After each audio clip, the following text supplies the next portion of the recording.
नमोस्तु महर्षि। महर्षि, पिछले दिनों कुछ दिनों पहले हमें जानकारी मिली कि लंदन म्यूजियम में एक चंद्रप्रभु भगवान की प्रतिमा है सप्तमुखी। उसमें प्रशस्ति में 1935 संवत लिखा हुआ है।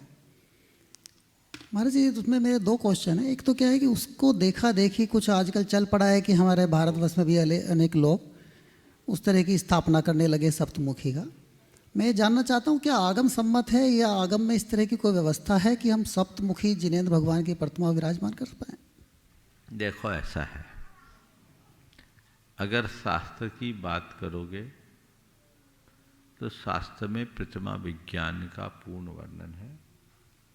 प्रतिष्ठा शास्त्रों में प्रतिष्ठेय और अप्रतिष्ठेय जिन प्रतिमाओं का स्पष्ट विधान, वहाँ कहीं भी किसी भी आगम में एक मुख से अधिक प्रतिमा को प्रतिष्ठेय नहीं माना।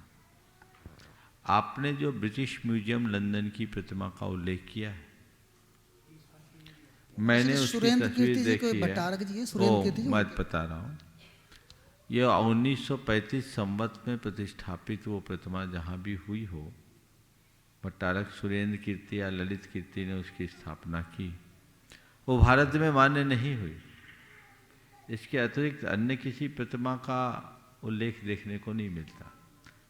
शायद इसीलिए वो लंदन चलेगी। संवत 1935 अभी 2076 है, 77 140 साल पुरानी है, ज़्यादा पुरानी, 140-42 साल पुरानी। यहाँ मान्य नहीं रहा, क्योंकि बीत रागता के द्योतक प्रतिमाओं का ही अंकन होना चाहिए। सप्त भंगी के प्रतीक स्वरूप 7 मुख बना दें तो फिर भगवान की चतुर्मुखता होती है तो 4 मुख बना दो। फिर अरहंत भगवान और चौमुखनाथ में कोई अंतर नहीं होगा। कई जगह चौमुखनाथ जी विराजमान है, वो ब्रह्मा जी की प्रतिमा होती है। तो ये सब चीज़ें उचित नहीं दिखती।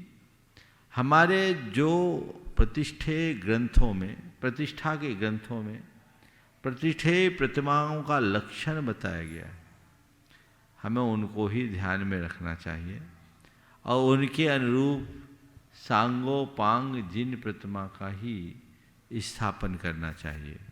यदि इस तरीके की प्रतिमाओं को स्थापित करने की परंपरा या परिपाटी शुरू हो गई तो हमारी मर्यादाएं खत्म हो जाएगी।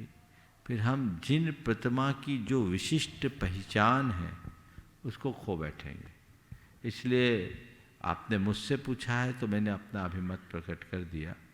शायद यही कारण है कि वो एक प्रतिमा के अलावा दूसरी प्रतिमाएं प्रतिष्ठित नहीं हुई, नहीं तो फिर तो लोग अनुकरण भी करते।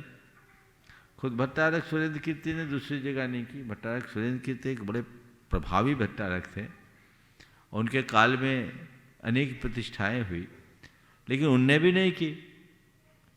तो ये चीज़ें कतई उचित नहीं हैं और हमें ऐसी परंपराओं को कभी भी प्रोत्साहित नहीं करना चाहिए, क्योंकि इसके दूरगामी परिणाम अच्छे नहीं हैं। नमोस्तु महाराज।